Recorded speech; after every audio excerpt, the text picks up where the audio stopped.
Everyone very good morning to all of you. आज हम बात करने वाले हैं eastern Ghats and western Ghats के बारे में।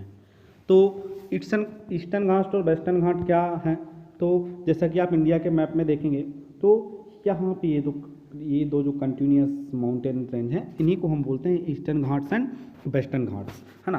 तो हमारा पेनिनसुलर प्लेट्यू पढ़ रहे थे और पेनिनसुलर प्लेट्यू में हमने सेंट्रल हाईलैंड पढ़ा, डेक्कन प्लेट्यू पढ़ा और डेक्कन प्लेट्यू में का ही एक पार्ट है आपका ईस्टर्न घाट्स एंड वेस्टर्न घाट। तो ये जो दो माउंटेन रेंजेस हैं, तो देखिए ईस्ट में ये वाली माउंटेन रेंज है तो इसको ईस्टर्न घाट बोलते हैं और ये वेस्ट में माउंटेन रेंज है तो इसको बोलते हैं वेस्टर्न घाट्स, है ना। तो इनके बारे में आज हमको डिटेल में यहाँ पे डिस्कस करना है।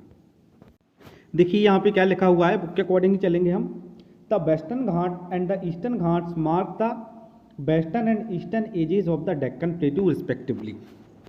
ठीक है, तो क्या बोल रहे हैं कि जो वेस्टर्न एंड ईस्टर्न घाट हैं वो डेक्कन प्लेट्यू के एजेस को बनाते हैं, है ना। कैसे बनाते हैं ये देखिए, ये तो हमारा पूरा डेक्कन प्लेट्यू था, है ना, ये जो ट्रायंगुलर पार्ट था और उसकी अगर आप देखें तो ये जो बाउंड्री है यही इसकी डेक्कन प्लेट्यू की बाउंड्री की तरह वर्क करता है ना। क्योंकि यहाँ पे आप देखोगे तो देखिए यहाँ पे अगर आप देखेंगे इंडिया में ये कॉर्नर पे यहाँ पे थोड़े से कोस्टल प्लेन्स हैं, है ना। ये एरिया आपका प्लेट्यू में नहीं आता। यहाँ पे भी अगर आप देखोगे तो ये जो आपके घाट हैं इसके इस साइड वाला जो एरिया है ये देखिए थोड़ा सा खाली एरिया दिख रहा है। ये जो एरिया है वो डेक्कन प्लेट्यू में आते हैं लेकिन वो प्लेट्यू नहीं है, यहाँ पे कोस्टल प्लेन्स हैं। तो इस तरह से देखा जाए तो ये जो eastern Ghat and western Ghat है वो डेक्कन प्लेट्यू के लिए एक एजेस की तरह, बाउंड्री की तरह वर्क करते हैं, है ना। अब देखिए आपकी बुक में क्या लिखा हुआ है, western Ghats lie parallel to the western coast. देखिए ऑब्वियसली जो वेस्टर्न घाट है वो वेस्टर्न कोस्ट के पैरेलल होंगे, है ना। तो ये है आपका वेस्टर्न घाट और जो ईस्टर्न घाट है वो ईस्टर्न कोस्ट के पैरेलल होगा, बिल्कुल वैसा ही। अब देखिए वेस्टर्न घाट्स के बारे में क्या लिखा है, they are continuous and can be crossed through passes only. ठीक, अब वेस्टर्न घाट में क्या है कि वो पूरा कंटिन्यूस, देखिए इन दोनों में एक अंतर है। अगर अंतर लिखने को आ जाता है तो आप क्या लिखेंगे, तो पहली बात ये ईस्टर्न घाट ईस्टर्न कोस्ट के पैरेलल है, वेस्टर्न घाट वेस्टर्न कोस्ट के पैरेलल है। फिर देखिए जो ईस्टर्न घाट है वो कंटिन्यूस नहीं है, आप देखिए इतना है, ठीक है, उसके बाद थोड़ा सा गैप है बीच में ना, फिर ये इतना है, फिर बीच में गैप है और फिर ये इतना है। लेकिन अगर आप देखेंगे वेस्टर्न घाट में तो ये मोर कंटिन्यूस है ना, ये देखिए पूरा कंटिन्यूस है, बीच में एक ये छोटे छोटे गैप हैं लेकिन ये बहुत कम है ना। तो वेस्टर्न घाट कैसे कंटिन्यूस हैं और ईस्टर्न घाट थोड़े से नॉन कंटिन्यूस है ना। अब देखिए अगर वेस्टर्न घाट को अगर आपको क्रॉस करना है, वेस्टर्न घाट के अगर आप इस साइड जाएंगे दूसरी तरफ जाएंगे तो यहाँ पे कोस्टल प्लेन्स आपको देखने को मिलेंगे, है ना, ये थोड़े से प्लेन्स यहाँ पे आपको देखने को मिलेंगे। तो वेस्टर्न घाट को आपको अगर क्रॉस करना है ना, तो पासेस के थ्रू इसको क्रॉस किया जा सकता है। पास क्या होता है, देखिए माउंटेनियस टेरेन जो होता है जहाँ पे भी माउंटेन होते हैं तो उनको मान लीजिए इनको अगर आपको क्रॉस करना है तो इनको केवल पासेस के थ्रू पास किया जा सकता है ना। देखिए अगर मान लीजिए कोई माउंटेन है ना, ये माउंटेन है, इसके ऊपर से अगर इसको क्रॉस करना है तो क्या बेटर रहेगा कि आप यहाँ से यहाँ पे ये पूरा हाइट है इसको आप चढ़ के जाइए फिर नीचे उतरिए, वो ज़्यादा ईजी है, या फिर यहाँ से निकलना।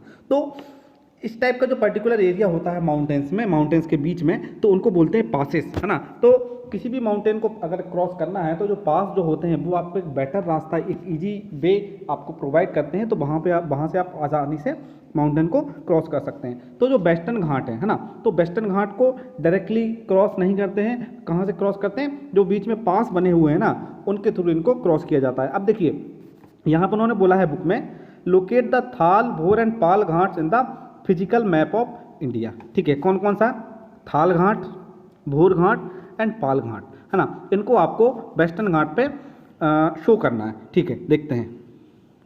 ये देखिए ये एक मैप डाउनलोड किया है मैंने वेस्टर्न घाट का। तो यहाँ पे अगर आप देखोगे तो थाल घाट, ये देखिए यहाँ पे आपको दिखाई देगा, ठीक है, महाराष्ट्र के आसपास का एरिया, है ना। और ये हो गया आपका भोर घाट और ये हो गया आपका पाल घाट। तो इनको आप सेम इसी तरीके से आपके जो इंडिया का मैप है उसमें लोकेट कर सकते हैं, ठीक है, थाल घाट, भोर घाट और पाल घाट। ठीक है, क्लियर है। अच्छा अगर आप देखें ईस्टर्न घाट, तो ईस्टर्न घाट में पासेस का इतना प्रॉब्लम नहीं है। क्यों नहीं है, क्योंकि ये इतना कंटिन्यूस नहीं है, बीच में इसमें से काफ़ी जगह निकलने को मिल जाती है। ठीक, अब देखिए the western Ghats are higher than the Eastern Ghat. अब यहाँ पे अगर हाइट की बात करें तो ये जो वेस्टर्न घाट्स हैं ना, इनकी जो हाइट है वो थोड़ी सी ज़्यादा है ना। वेस्टर्न घाट की हाइट थोड़ी सी ज़्यादा है और ईस्टर्न घाट जो है वो हाइट में थोड़ा सा कम है। अब ये हाइट कितनी है, average height average elevation is 900 to 1600 metre as against 600 metre of the Eastern Ghat. देखिए जरा, अगर आप ईस्टर्न घाट में बात करें तो जो एवरेज हाइट है वो कितनी है, 600 मीटर से। कहाँ पे कितनी है ये, 600 मीटर। कहाँ पे, ईस्टर्न घाट में, सॉरी। और वेस्टर्न घाट पे कितनी है, वो 900 टू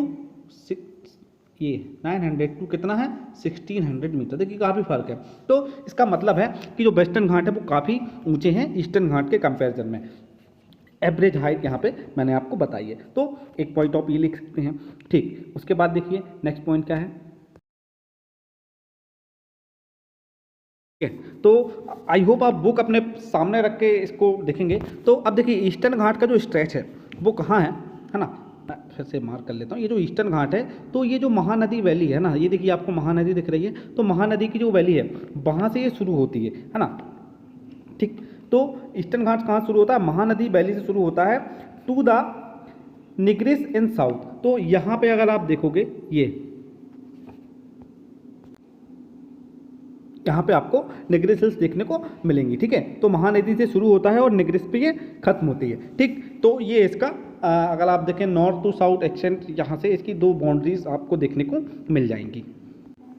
अब देखिए आगे पे क्या लिखा हुआ है, the eastern Ghats are discontinuous. ठीक है, वो तो मैं आपको पहले ही बता सकता हूँ कि ईस्टर्न घाट्स कैसे हैं, डिसकंटिन्यूस है, एक गैप ये है, एक गैप ये है ना, काफ़ी बड़ा है। तो साथ ही साथ उन्होंने ये भी लिखा है, the eastern Ghats are discontinuous and irregular, है ना, रेगुलर भी नहीं है, and dissected by rivers draining into the bay of Bengal, है ना। डाइसेक्टेड, देखिए यहाँ से जो रिवर्स आती है, देखिए ये जो डेक्कन प्लेट्यू है, इसका अपन ने लास्ट वीडियो में देखा था, इसका जो एलिवेशन है या इसका जो स्लोप है वो कहाँ है, वो स्लोप था आपका वेस्ट से ईस्ट की तरफ, मतलब यहाँ पे हाइट ज़्यादा थी और यहाँ पे हाइट कम थी। तो जो रिवर्स हैं वो कहाँ आ रही हैं, यहाँ से फ्लो होती हुई यहाँ आ रही हैं। तो अब रिवर्स कहाँ से फ्लो होंगी, ऐसा है ना कि पहाड़ को काट के जाएंगी, उनको अगर आसान रास्ता यहाँ से मिल रहा है, गैप्स हैं, तो इन गैप्स के थ्रू रिवर फ्लो हो रही हैं। तो जब रिवर होती है तो रिवर की वजह से इरोजन होता है। तो क्या बोल रहे हैं वो वहाँ पे, and dissected by rivers draining, है ना। तो इन रिवर्स की वजह से ये जो गैप है वो और ज़्यादा बढ़ गया है ना, इरोजन की वजह से। तो ईस्टर्न घाट डिसकंटिन्यूड है, इरेगुलर है, और साथ ही साथ ये जो रिवर्स फ्लो हो रही हैं इनकी वजह से क्या हो रहा है, वो और ज़्यादा डाइसेक्टेड हो रहा है ना। तो ये रिवर्स कहाँ, अच्छा रिवर्स ये कहाँ से आ रही हैं, डेक्कन प्लेट्यू से आ रही हैं, और ये यहाँ पे कहाँ पे, बे ऑफ बंगाल में सारी रिवर्स ड्रेन कर जाती हैं। ठीक है, ओके। अब देखिए थोड़ा सा वेस्टर्न घाट के बारे में और देख लेते हैं। वो बोल रहे हैं कि the western Ghats cause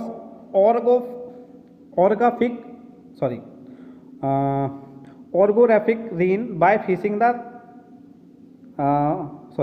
the western ghats cause orogenic rain by facing the rain bearing most wind to rise along the western slopes of the घाट। देखिए जरा ऑर्गोफेनिक रेंज क्या होती है, क्या होता है, मान लीजिए कि कोई भी माउंटेन रेंज है ना, ये मान लीजिए माउंटेन रेंज है। अब यहाँ से आपकी जो विंड, जो हवाएं आ रही हैं, ठीक है, मानसून विंड्स आ रही हैं। तो अब ये मानसून विंड्स यहाँ बारिश कब कराएंगे, जब ये यहाँ से अगर इसको क्रॉस करके आ जाएंगे, है ना।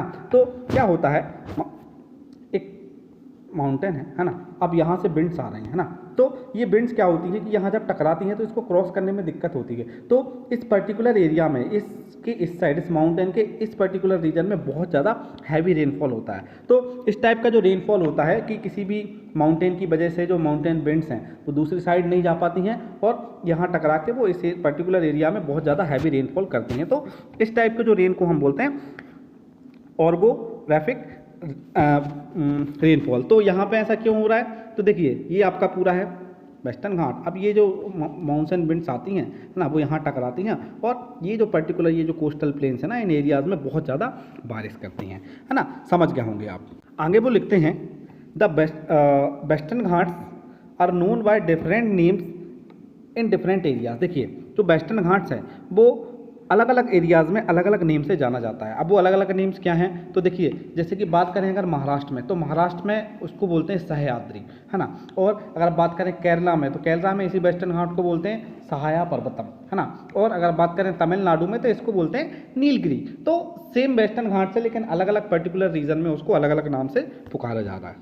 अब देखिए वेस्टर्न घाट्स की एक और प्रॉपर्टी यहाँ पे दी है, वो बोल रहे हैं कि इसकी जो हाइट है ना, ये पूरा अगर वेस्टर्न घाट को मैं मार्क कर लूँ तो ये हो गया इसके लिए नॉर्थ और ये होगा इसके लिए साउथ। तो नॉर्थ से साउथ की तरफ जब आप मूव करते हैं तो जो हाइट है वो बढ़ती जाती है, मतलब यहाँ पे हाइट कम है और जैसे जैसे नीचे आप आओगे तो इस पर्टिकुलर रीजन में हाइट आपको ज़्यादा देखने को मिलेगी। अब इनकी अगर हाइएस्ट पीक की बात करें तो the best highest peak include the Anamudi, इसको अनाईमुदी भी पढ़ते हैं, है ना। अब देखिए मैं आपको ये इनके बारे में थोड़ा सा बताता हूँ मैप पे कि कहाँ पे ये देखने को आपको मिलेंगी।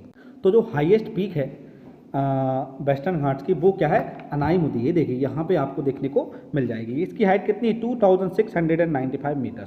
एंड सेकंड हाईएस्ट पीक जो है वो है डोडा बेटा, है ना। तो डोडा बेटा आपको कहाँ, एक इसी की थोड़े से ऊपर आपको डोडा बेटा देखने को मिल जाएगी, है ना। अनाईमुदी और डोडा बेटा कितना है 2637 मीटर। उसके बाद नेक्स्ट है महेंद्रगिरी 1501 मीटर, ठीक है। महेंद्रगिरी इस मैप में कहाँ है आपको देखने को मिलेगी, हाँ। तो महेंद्रगिरी जो है वो ईस्टर्न घाट का हाईएस्ट पीक है ना। और ये आपको कहाँ पे देखने को मिलेगा, ठीक है। तो महेंद्रगिरी आपको इस पर्टिकुलर रीजन में, यहाँ इस साइड इस मैप में दी नहीं है, लेकिन यहाँ पे अगर आप देखेंगे तो यहाँ पे कहीं आपको महेंद्रगिरी देखने को मिल जाएंगी, ठीक है। महेंद्रगिरी की हाइट कितनी है 1501 मीटर। तो वो ईस्टर्न घाट का हाईएस्ट पीक है महेंद्रगिरी और वेस्टर्न घाट का हाईएस्ट पीक है अनाईमुदी। आपको याद रखना है, ऑब्जेक्टिव में आ सकता है ना। इनकी हाइट अनामुदी है 2695 मीटर्स और महेंद्रगिरी जो है वो 1501 मीटर। और साथ ही साथ डोडा बेट्टा भी आप याद रख सकते हो, वो सेकंड हाईएस्ट पीक है वेस्टर्न घाट की। अब देखिए यहाँ पे कुछ स्पेसिफिक और रीजन्स हैं। देखिए ये जैसा कि मैं देख रहा हूँ, ये देखिए यहाँ पे देखिए अनामुदी है, डोडा बेट्टा है।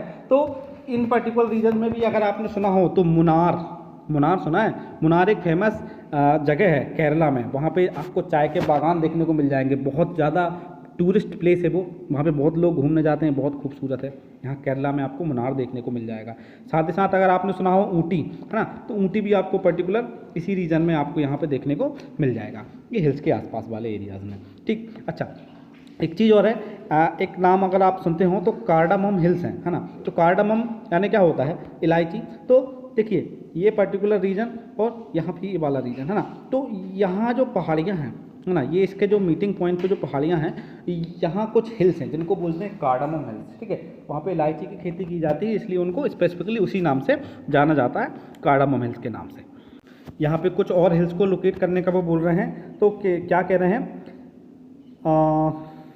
सेब्रॉय hills and the Javadi hills are located to the south east of the Eastern Ghat. देखिए ये हो गया आपका ईस्टर्न घाट, है ना, और इसका साउथ ईस्ट क्या कहलाएगा, देखिए ये हो गया आपका साउथ और ईस्ट हो गया ये, मतलब इस साइड वाले एरिया में। यहाँ पे आपको क्या देखने को मिलेंगे, सेब्रॉय हिल्स एंड जावेडी हिल्स, ठीक है। तो आप इजीली देखिए इनको मार्क कर सकते हैं, ये आपका सेब्रॉय हिल्स है और जावेडी हिल्स कहाँ है, ये देखिए। तो ये हो गया जावेडी हिल्स और सेब्रॉय हिल्स हो गया यहाँ पे, ठीक है। तो यहीं पे आपको मार्क करना है इनको, ठीक है। Locate to the south east of the Eastern Ghat, locate the famous hill station of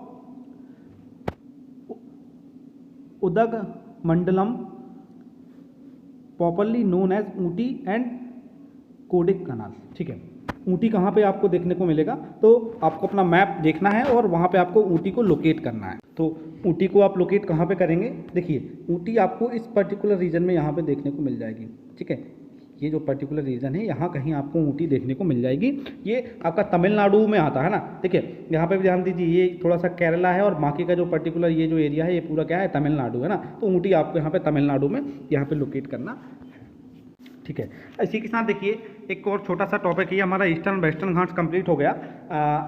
थोड़ा सा और बुक में आगे दिया है, one of the distinct feature of the peninsular plateau is the black soil area known as Deccan trap. देखिए जरा, ये मान लीजिए ये आपका पूरा पेनिनसुलर प्लेट्यू है ना, और इसका जो बीच वाला जो पर्टिकुलर एरिया है ना, इसको बोलते हैं डेक्कन ट्रैप। ट्रैप क्यों बोलते हैं, इसलिए बोलते हैं क्योंकि देखिए यहाँ से ये कवर्ड है, यहाँ से कवर्ड है और ऊपर से भी कवर्ड है, तो तीनों साइड से एक तरह से ट्रैप है, जाल में फंसा हुआ है ना, तो इसलिए इसको बोलते हैं डेक्कन ट्रैप। तो ये जो पर्टिकुलर एरिया है यहाँ पे ब्लैक सॉइल है ना। ब्लैक सॉइल क्यों है, क्योंकि वोल्केनिक इरप्शन से ही ये पर्टिकुलर रीजन बना हुआ है ना।